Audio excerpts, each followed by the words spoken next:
What is enlightenment? What is the nature of enlightenment? Every religion and every culture speaks of this.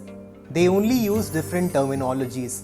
Buddhism calls it nirvana, Vedanta calls it moksha, the Western societies call it enlightenment or liberation, but every culture seems to point us toward this concept.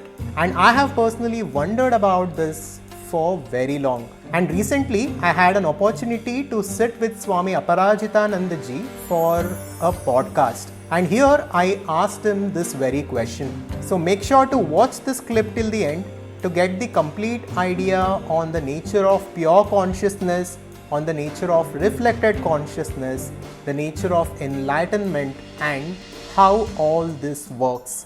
Coming to the nature of enlightenment, I was wondering what is the difference between the life that we live and the life of a jnani.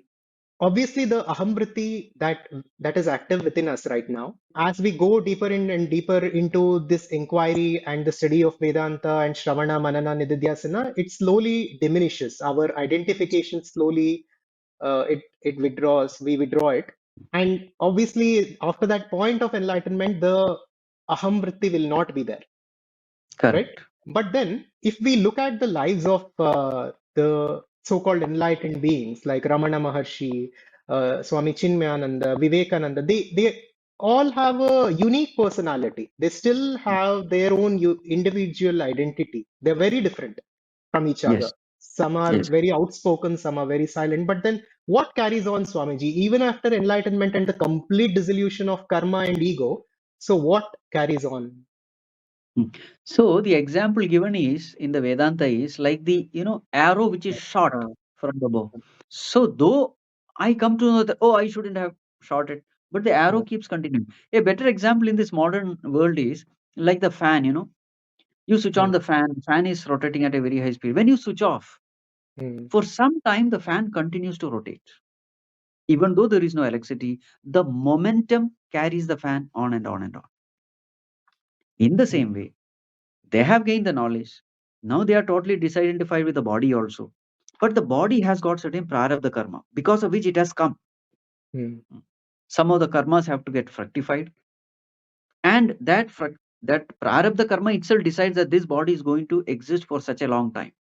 mm, So then it is just the body which is continuing. Actually, that Jivatma has mm, stopped identifying itself with the body. In fact, he has what you call that uh, he has killed the individuality, the ego. It is mm. not there. It is just the Yeah, physical body which is existing. Just like the fan rotating, we may think that electricity is still there. Actually, electricity is not there yeah, because we have switched off. In the same yeah, way, after mm, jnanam, uh, after once a person gains enlightenment, it is just the physical body. That yeah. But person is not body I understand, Swamiji. But then the personality also, like we have a unique personality. This is the ego. The ego has the correct. personality. But for them, there is no ego. But No, they seem to have a. but they have the samskaras. In the Uh, mind has got the habits. See, so mind and the body, both of them are both there. uh, Sukshma Sharira and Sthula Sharira, both of them are physical there. body, subtle body. Yeah, both will carry. Yes, yes, yes, yes. Yeah, and this is until they leave their body. Correct, correct, correct. And Swamiji, in Vedanta, we talk about Chit and Chidabhasa. Mm. Chit is the pure consciousness, and Chidabhasa is the channeled or reflected consciousness. Yes. So basically, right now, when we are unconsciously living our lives, we are using this Chidabhasa to live our lives. And what is this relationship between Chit and Chidabhasa, Swamiji? See, Chidabhasa is sometimes called as reflected consciousness. Hmm. Now, if the consciousness has to reflect, there has to be a reflecting medium. Hmm. Mm. So the reflected light is actually a combination of two things. One is the original light, and the second is the reflecting medium. Hmm. So you will find that in the reflected light, there is a property of original light also, that light itself, and there is a property of this reflecting medium. If the medium is dull, the reflection is dull. If the Hmm. medium is shaky, the reflection is shaky. If the medium is broken, the reflection is broken. So reflected light is a combination of the original light and the properties of reflecting medium. In the same way, who are we? So Vedanta says we are a combination of two. This ego, we in the sense this Jivatma or the ego. Ego is a combination of two entities. One is consciousness, the other is body, mind, intellect.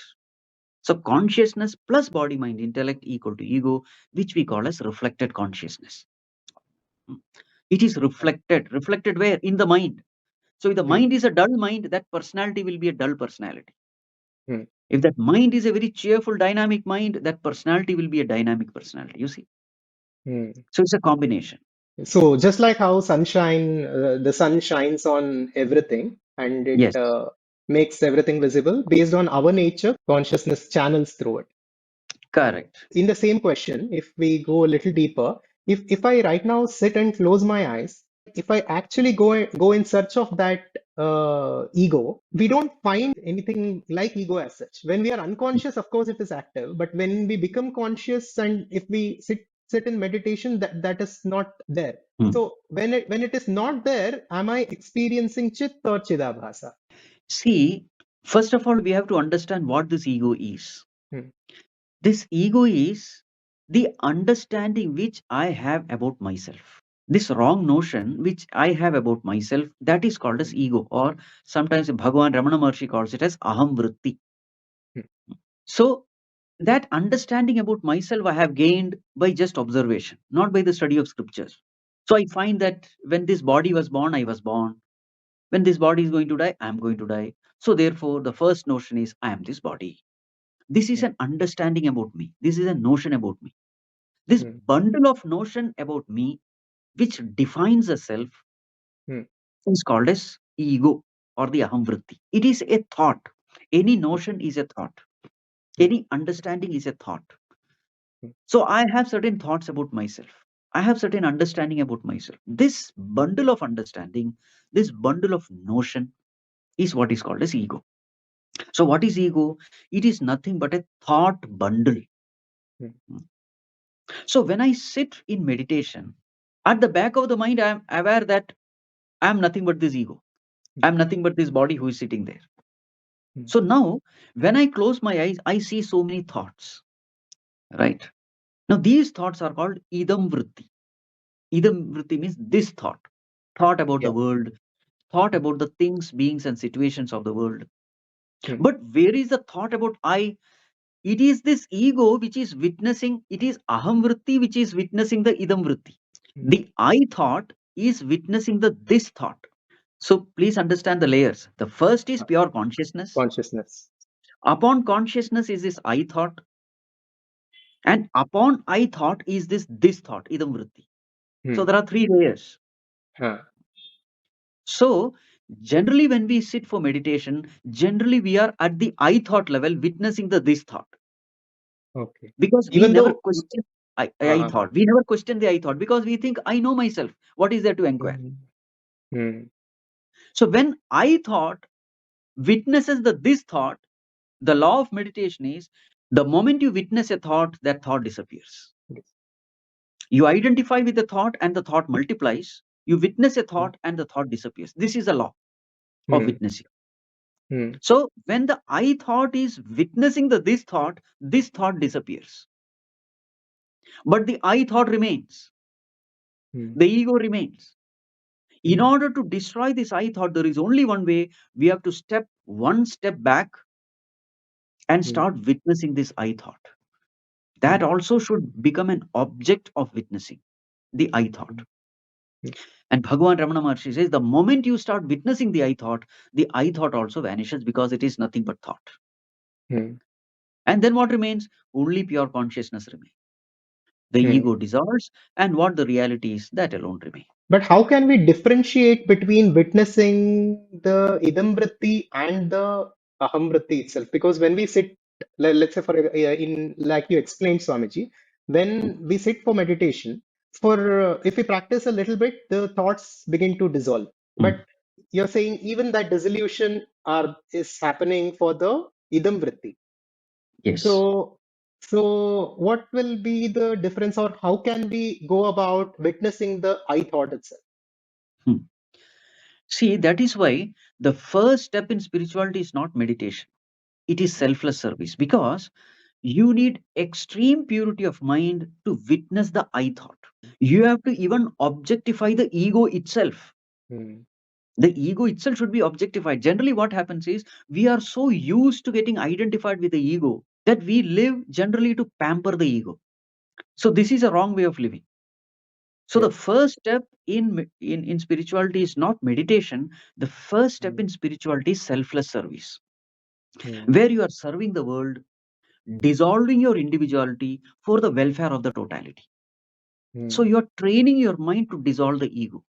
And this is something which can be done everywhere, Hmm. whether it is in sports, whether it is family, whether it is an organization, everywhere. If I am living a life in such a way that I am giving importance to the samashti, the totality, and Hmm. not giving what you call, and not giving importance to the individuality. If I am living such a selfless, what you call, when I'm living such a selfless way, Hmm. working for the benefit of the totality, not living a selfish life, not living an egocentric life. When in this way I start working, what happens is I start gaining purity of mind. The entire third chapter of Bhagavad Gita, Karma Yoga, is nothing but this. Hmm. There, the importance given to the yajna karma. Yajna means sacrifice. Wherever you are, sacrifice yourself for the welfare of the totality. Yajnarthat karmanonyatra lokoyam karma bandhanah tadartham karma kaunteya mukta sanga samachara, Bhagavan says. Hmm. Any action done other than this yajna, spirit will bind you. Bind Hmm. you means what? Will make the ego more and more strong. Stronger. The more and more I live an egocentric life, the ego becomes stronger and stronger. And this Hmm. ahamvriti, becomes stronger and stronger. And the more this ego becomes stronger, I am away and away from the Lord. Hmm. Because it is this ego which is preventing me from experiencing my own true nature.